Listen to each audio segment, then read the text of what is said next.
Buenos días a todos y a todas. Hoy tenemos aquí a Javier Navarro Rollo, arqueólogo y historiador de Tarazona, que nos va a venir a hablar sobre el término de mora en época prerromana. Javier Navarro es colaborador de diferentes centros de estudios, como el de Sobrarde. Recordad que Buñuel tiene el fuero de Sobrarde, o sea que otro día se puede venir a hablarnos sobre los fueros. De Ágreda, antiguo miembro de los estudios de centro de Turiasonenses, es en Tarazona, miembro de la plataforma de rehabilitación del casco antiguo de Tarazona. También nos puede ayudar en ese aspecto, porque Buñuel necesitamos gente que nos aconseje en cómo rehabilitar y mantener nuestro casco antiguo. Miembro de la Junta de Asociaciones para la Defensa del Patrimonio de Aragón. Algo que nos hace falta también en Navarra, una junta, o sea, una asociación que defienda nuestro patrimonio, porque cada día se está destruyendo en todas partes de Navarra patrimonio que nos pertenece a todos y a todas, y ha hecho bastantes trabajos de investigaciones relacionadas con urbanismo celtibérico, del cual nos va a hablar hoy, arquitectura medieval y moderna, y también es algo interesante, es que es un estudioso de las raíces etnográficas y populares y su relación con el mundo antiguo, que también hoy va a hablar de este tema, porque Buñuel, tenemos el nombre de Buñuel de hace unos siglos, pero aquí hubo gente que vivió hace más de 2000 años, entonces ahí Javier nos va a hablar de este tema. Y me iba a decir hace más de 20 años, cuando estábamos trabajando en una cadena de montaje, que iba a venir aquí con este currículum a hablarnos a mi pueblo, pues sobre la historia de nuestro pueblo y del Valle del Ebro, porque es un estudioso del Valle del Ebro. Buenos días, gracias por venir. A ver, el título de la charla de hoy, cuando hablé con Alfonso, quedamos en llamarlo el estado de la mora a la pervivencia de un posible culto prerromano, porque mi propósito hoy se trata no de dar una conferencia ni dar datos eruditos, sino de abrir puertas y ver cómo estas tradiciones populares que han pervivido a través de los siglos en nuestros pueblos son pervivencia de todo este tipo de vida y de culto antiguos, antiquísimos, de más de 2000 años, antes de los romanos, y que se han mantenido en nuestros pueblos. Y estas que hay que añadir a las ciencias auxiliares tradicionales con las que hemos estudiado la historia, la historiografía, la arqueología, la lingüística. Se está incorporando últimamente el estudio etnográfico de todas estas tradiciones, porque nos ayudan también a llegar a elementos que hasta ahora no se llegaban, como eran la religiosidad, el pensamiento de estas culturas antiguas. Se hace muy importante también y muy urgente ir a este tipo de estudios etnológicos, porque estamos perdiendo estas tradiciones en nuestros pueblos. Se está perdiendo a una velocidad comparable al cambio climático. Lo que ha sido una tradición durante más de 2000 años en nuestros pueblos se está perdiendo en las últimas generaciones, con la desaparición de nuestros mayores. Y este es el tema que tenemos hoy, conocer algo más sobre estas posibles tradiciones. En este caso, el estado de la Mora es una zona limítrofe entre buñueleros y cortesinos, pero que nos lleva a ese mundo prerromano de los primeros asentamientos humanos de esta zona. Estas tradiciones solo en contadas ocasiones se han analizado como documentos históricos, como os decía, y sin embargo son muchas veces la única vía para conocer, como hemos dicho, aspectos esenciales de este mundo. La complejidad de las etnias que vivían en esta época hace referencia a diversos aspectos, porque esta diversidad de componentes, os voy a poner algún ejemplo que he desarrollado últimamente, que actúan como subsistemas independientes entre los que incluyen la cultura material, lo que hemos dicho, arqueología, economía y tal, pero el pensamiento solo llegamos a través de este tipo de manifestaciones. Si me permitís, os voy a poner un ejemplo de otro lugar, de otro pueblo, pero que escarbando y rascando un poco hemos visto que llegábamos a este mundo tan antiguo. Una romería en un pueblo de aquí de la Muga de Aragón, de Novallas, se hace una romería de Santipol, que estaba el párroco de la localidad, lo había asociado siempre a San Gregorio por ser las fechas próximas, pero investigando un poco y rascando, como os he dicho, llegamos a ver que Santipol era una apócope de San Hipólito, un culto medieval de los caballeros cristianos trajeron en el siglo XII, en la época de conquista cristiana, y al que se han añadido diferentes elementos, como es los panes, los molletes, que no sé si lo hacéis aquí o conocéis en algún sitio, las almendras, que son el pan de pobres, pero a lo que vamos. Esto descubrimos que hubo una ermita en este lugar en época medieval, que estaba dedicada a San Hipólito, y que casualmente estaba edificada en una villa romana, donde hay un manantial de agua también. Entonces, concatenando todos estos hallazgos, nos damos cuenta que hay una perduración de un culto, de una tradición prerromana de más de 2000 años y que se ha mantenido hasta nuestros días manifestándose de diferente manera. Esto es un poco lo que os quiero demostrar hoy aquí y abrir un poco las puertas para ver que todas estas tradiciones de la mora, del estado de la mora y tal, reúne estos elementos antiguos y que van enlazándose en la historia y que se mantienen pues, de forma popular en estas manifestaciones etnológicas. Sí, el estado de la mora, todos conocemos la obra de Cesare Oliver, que fue el que publicó un poco todo esto recogido desde el siglo XII, desde principios de la Reconquista. De toda esta obra nos vamos a quedar con un dato claro. En 1155, 31 años después de la conquista cristiana de la zona, a los árabes, el rey de Aragón, que era entonces todavía el que había conquistado esta zona de la Ribera de Navarra, a los musulmanes, lo da a García Jiménez, que era una posesión real. Por lo que sabemos que aquí existía algo ya en el estado de la mora anterior a los cristianos. Aunque pasa a propiedad real, porque todo en la conquista cristiana pasaba a propiedad real y el rey lo iba dando después a los diferentes tenentes, sabemos que hay algo ya, eso ya nos indica que es anterior, ¿no? Que no se funda, es nuevo. Por otro lado está el topónimo de Buñuel, que bueno, yo lo relaciono en este caso claramente por todo este tipo de cosas con el agua, con Balneún, que existía un Balneún romano y que viene de Balneún, con esa desinencia visigoda o llamémosle también de tradición cristiana en época árabe, con el Buñuel, Bañol, Bunol, y que está relacionado con topónimos claros también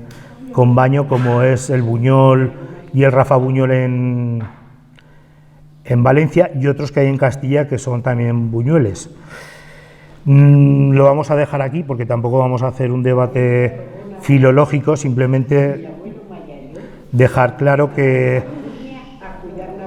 y apostillar que puede estar relacionado con este topónimo.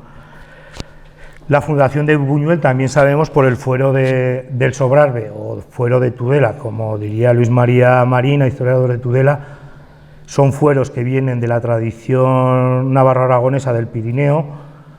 y son de los pocos lugares que no se citan en este fuero porque Buñuel no existía hasta la conquista cristiana. Sí que existían el resto de localidades, a excepción de Ribaforada, me parece, Fustiñana y Buñuel, y creo que estoy hablando de memoria ahora. El resto sí existía, además de una serie de almunias como son Albofaguet, ¿cuáles son más? Albofaguet, Alcatet, Basaón, Albofagut. Este recorrido nos muestra un poco que este tipo de almunias, que no eran no eran entidades urbanas propiamente dichas,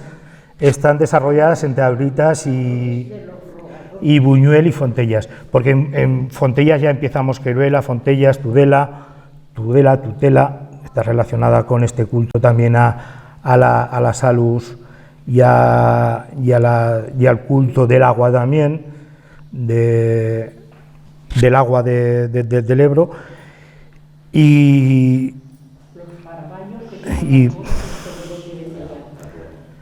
luego ya seguimos con el resto de localidades que ya están atestiguadas, que son de origen árabe, como son Ablitas, Cascante, Murchante, Urzante y Tudela.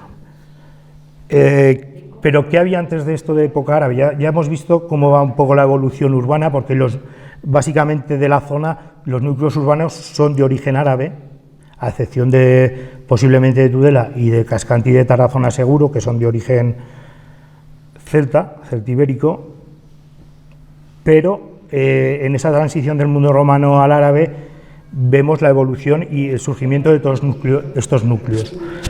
Y enlazamos un poco con el tema de los vascones, que sin entrar a profundizar tampoco, los últimos estudios académicos pues parecen indicar que el tema de vascón aquí en la zona de la ribera es un tema puntual, que es que viene como consecuencia de unas luchas cuando entran los romanos en la zona, sobre todo las guerras sertorianas, y que diferencian los autores clásicos claramente entre el Lager Vasconum y el Saltus Vasconum, que es la zona original, que tampoco existe parece que exista una clara etnia vascona, sino que es una agrupación de diferentes ciudades-estado, digamos, de Oppidum, o como queramos llamarlo, junto con este territorio de aprovisionamiento que es la Ribera Navarra, que se lo conceden pues en virtud de diversas alianzas que parece que hubo con el mundo romano, y que se da en esta época, que es justo en las guerras sertorianas en los años 70 antes de la era, y que conceden, digamos, de una forma de usufructo a los vascones. Pero lo que quedaba claro, por cómo desarrolla sobre todo Francisco Burillo, es que es un mundo plenamente céltico, y es lo que vamos a hablar un poco, a profundizar un poco más adelante en esta charla, por diferentes motivos, sobre todo por motivos el Ara, por ejemplo, de Monteagudo, que está en el Museo Romano, es un culto romanizado del mundo celta.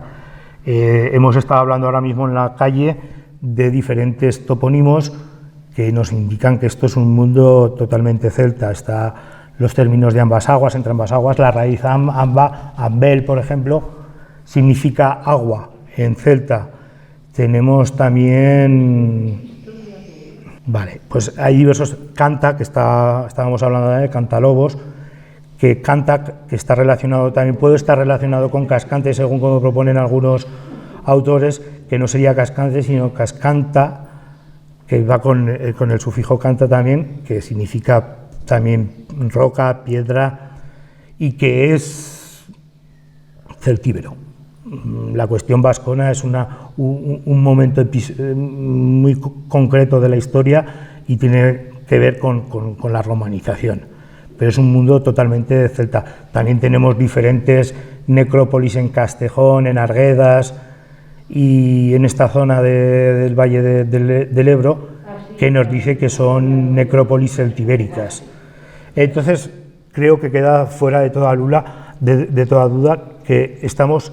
en un terreno celtibérico donde las manifestaciones religiosas tienen y deben ser también celtibéricas, celtas. No hay que buscar mayor explicación. Dos datos muy concretos también sobre etimológicos, sin querer marearos tampoco. Primero, Buñuel, que a todas luces parece que procede de la palabra latina balnea o balneola, baños. Esto ya está dicho por Coromines, que es uno de los grandes lingüistas de nuestra historiografía, y que a su vez viene de balneum, que es baño. Aquí hubo alguna especie de baño que no tienen que ser termal tampoco, ¿no? Los baños antiguos no tienen por qué ser termales, como los de Fitero que tienen agua caliente y tal. Pueden ser baños como el de Tarazona del Ojo de San Juan, en el que se curó Augusto, según la tradición literaria, y que es un surgimiento que está en la misma ciudad de Tarazona y que tenía propiedades curativas. Por otro lado tenemos el topónimo Mora, que este es más desconocido para todos nosotros y que erróneamente asociamos continuamente y popularmente a los moros, a los árabes, y sin embargo tiene una tradición más antigua. Moura, por lo que voy a explicar a continuación, tiene la raíz Moura, Moira, Maura, Morrigan, que se extiende por toda Europa y por toda España, en el mundo celta sobre todo, que viene del origen celta Mauros, Maura, y que a su vez originó en latín la palabra mortus, muerto,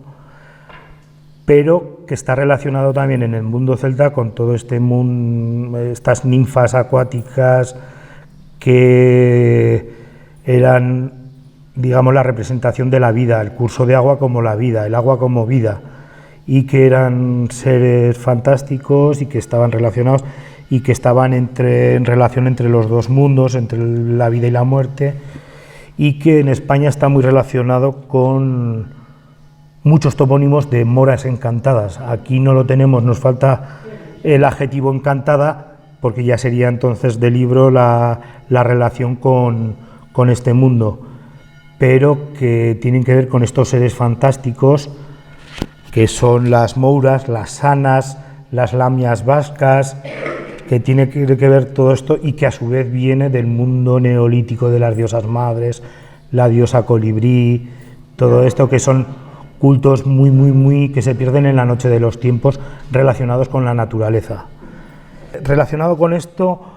es el surgimiento de los núcleos habitados en esta zona que, como hemos dicho, a raíz de esta religiosidad vamos encontrando las diferentes villas romanas, a excepción de las dos Ópida que hemos hablado que son seguros, Caiscata y Turiaso, Tarazona, posiblemente Tudela, donde hay también evidencias arqueológicas desde la primera edad del hierro de habitación continua, pero que no está todavía desarrollado. Este mundo dio lugar al mundo romano con sus villas, y aquí entramos de lleno con el yacimiento de la Fontaza, que está habitado desde el siglo I de nuestra era, pero que, como dice el topónimo, también está relacionado con las fuentes, con el agua, y volvemos siempre recurrentemente al mismo tema, al agua y a la vida y a todos estos seres mitológicos. Esto dio a esta villa romana, donde había toda una serie de elementos económicos, como son molinos, tal, pero que está relacionado también el agua como elemento fundamental. Estas villas romanas dieron origen en época árabe a todas estas almunias o torres de producción agrícola que hemos citado a continuación entre Áblitas y Buñuel, y esto es lo que dio origen a Buñuel en la época de la conquista cristiana, en 1119, cuando Alfonso I, el rey de Aragón, conquistó esta zona de la ribera del Ebro, y por la cual se concedió el fuero del Sobrarbe para muchos autores, el fuero de Tudela, que se concedió el mismo fuero después a Corella para algún otro como Luis María Marín, y que da lugar a este núcleo urbano que es Buñuel, con una forma de urbanismo típica también de estos fueros del Sobrarbe, que son no tiene nada que ver con el urbanismo musulmán que podemos encontrar en otros pueblos, que son calles cerradas y sin un orden urbanística. Estos sí son el fuero de Jaca, parcelas iguales para pueblos, para hombres iguales. Con estos fueros se pretendía traer población cristiana del norte, y lo podemos ver ahora mismo aquí en la calle San Antonio. Hemos visto una serie de casas que son de unas fachadas de unos 3 metros de ancho por una profundidad que van entre 12 y 20 metros, y que es el urbanismo musulmán más antiguo el urbanismo cristiano más antiguo que hay en Buñuel. Son la pervivencia de esta parcelación original de Buñuel, y que podemos ver todavía en algunas casas, que aunque las casas están construidas después, pero la parcelación se ha mantenido. Entonces vamos ya de lleno a lo que es el término de moras, de las mouras, que, como hemos dicho, pues se relacionan con todos estos seres mitológicos que vemos atestiguados en toda la península, que se dan en las aguas, en las rocas donde nace el agua. Está relacionado con topónimos como Mora de Rubielos, Rubielos de Mora. No son, como os digo, topónimos árabes o relacionados con los árabes, sino que nos vamos mucho más allá. Nos vamos ya a ejemplos que tenemos aquí en toda la zona, y que nos van a apoyar la hipótesis de lo que os estoy diciendo, de que el estado de la Mora y el soto de la Mora no es algo de origen árabe, sino que nos vamos a 1000 años antes. Por un lugar están las ninfas acuáticas. Conocemos las ninfas de Fitero, la tesis desarrollado por José Manuel San Baldomero, las ninfas de Nencebas, aproximación a la hermenéutica, a la religiosidad romana del culto de aguas en los baños de Fitero, donde la palabra Nincebas, donde estaba el antiguo monasterio medieval, deriva de ninfae y de aquae, Nienceba, que derivó en el lenguaje medieval a Nienceba, pero que viene de estas ninfas. Por eso tenemos, y que en árabe también tuvieron continuidad de este mundo prerromano, en Alhama, por ejemplo.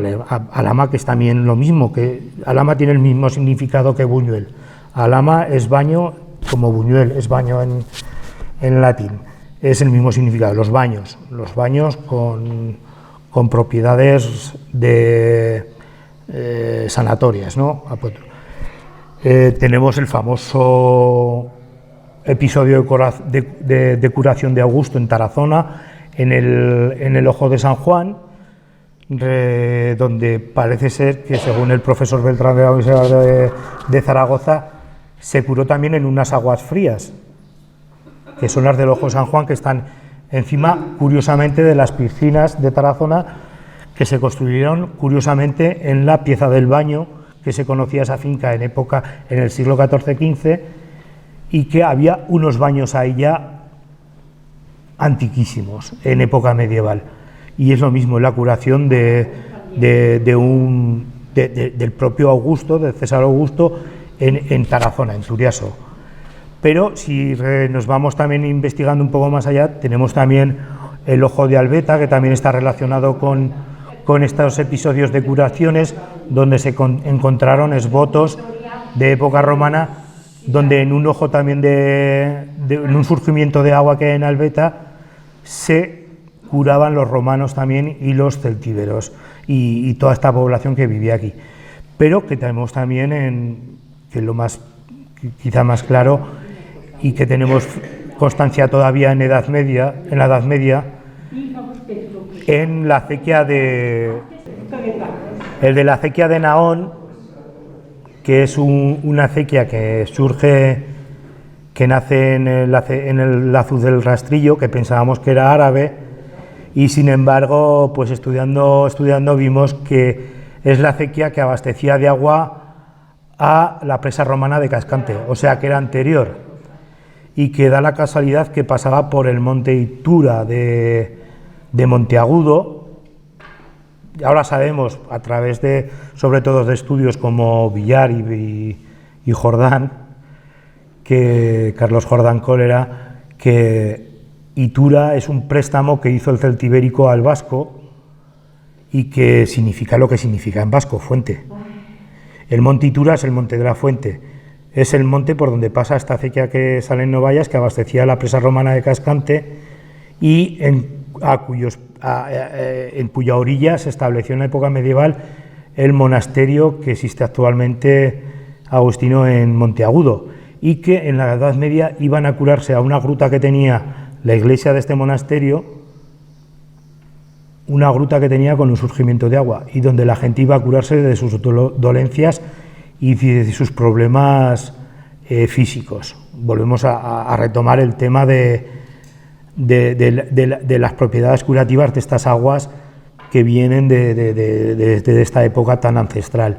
y que además este topónimo hidrónimo, Naón, lo podemos relacionar con la diosa Navia lusitana, que tiene que ver con, que literalmente significa la que chorrea agua, Navia. Entonces estamos en un mundo, como os he explicado, que tenemos todas estas raíces etnológicas, estas tradiciones etnológicas que están relacionados con este mundo, que es mucho más antiguo que el medieval y el árabe, y que se ha mantenido durante más de 2000 años.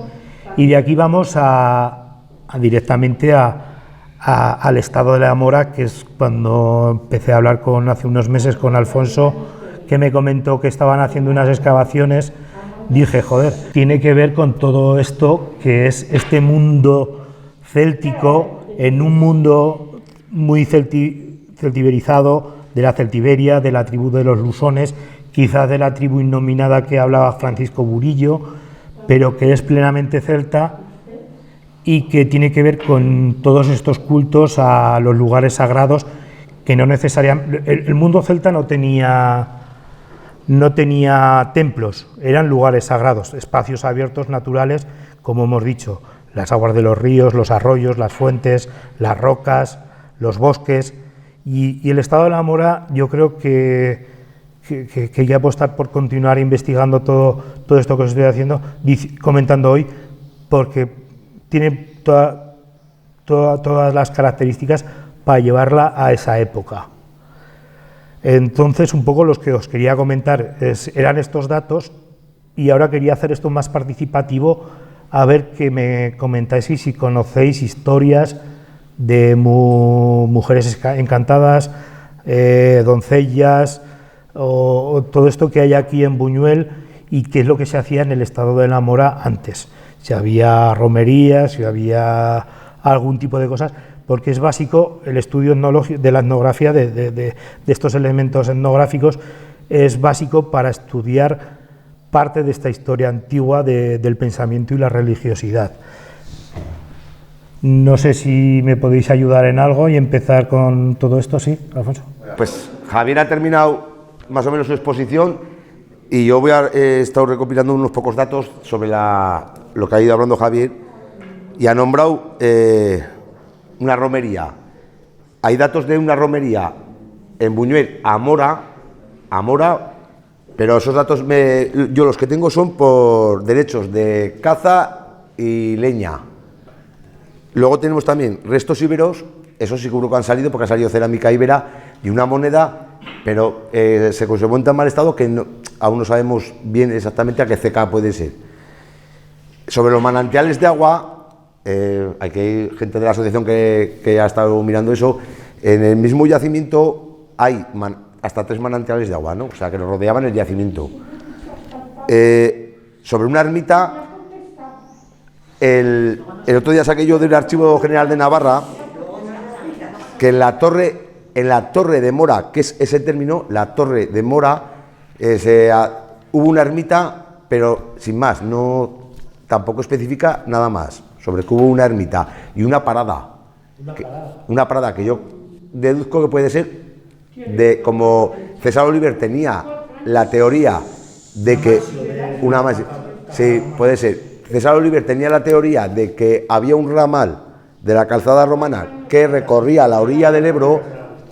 Esa puede ser hilando un poco, pues, que puede ser en el término de Mora. Sobre el fuero de Sobarde, que has dicho que Buñuel no aparece, es que no aparece Buñuel, pero sí aparece el azud.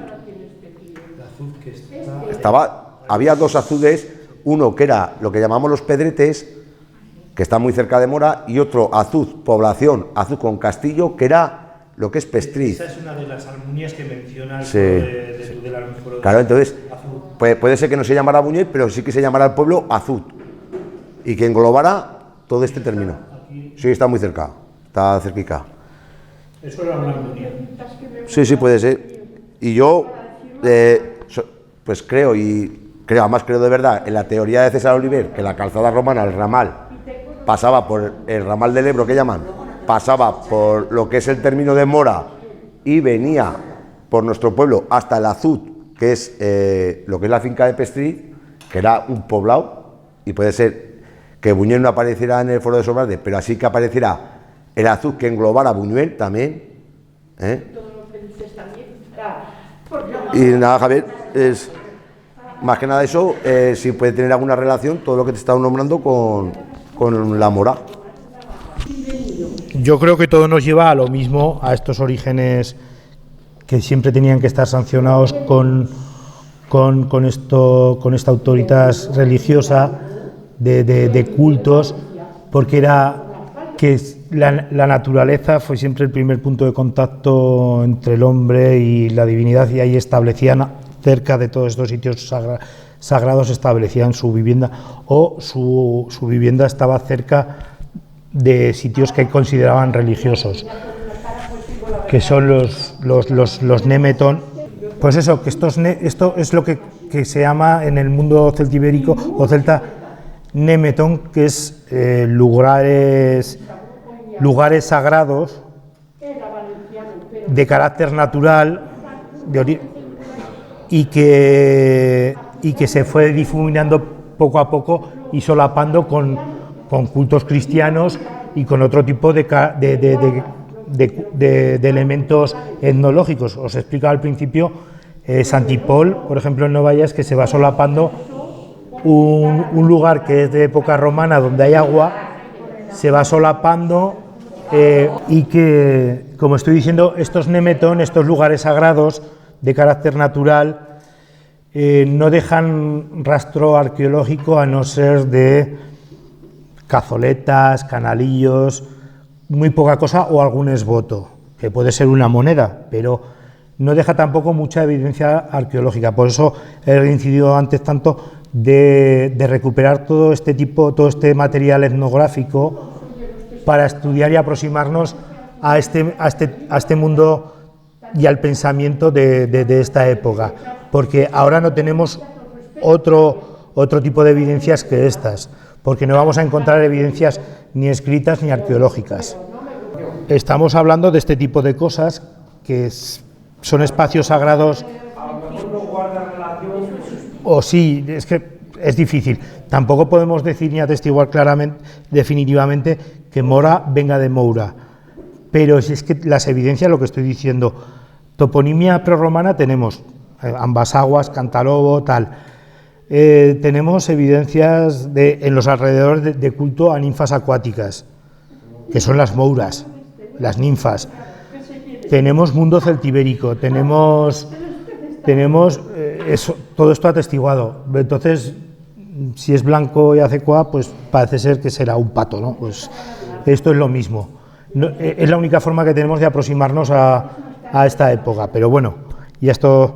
pero está bien entrar por lo que decía, la moneda puede ser un esboto o no. La torre de la Mora podía ser una mansio de la calzada romana,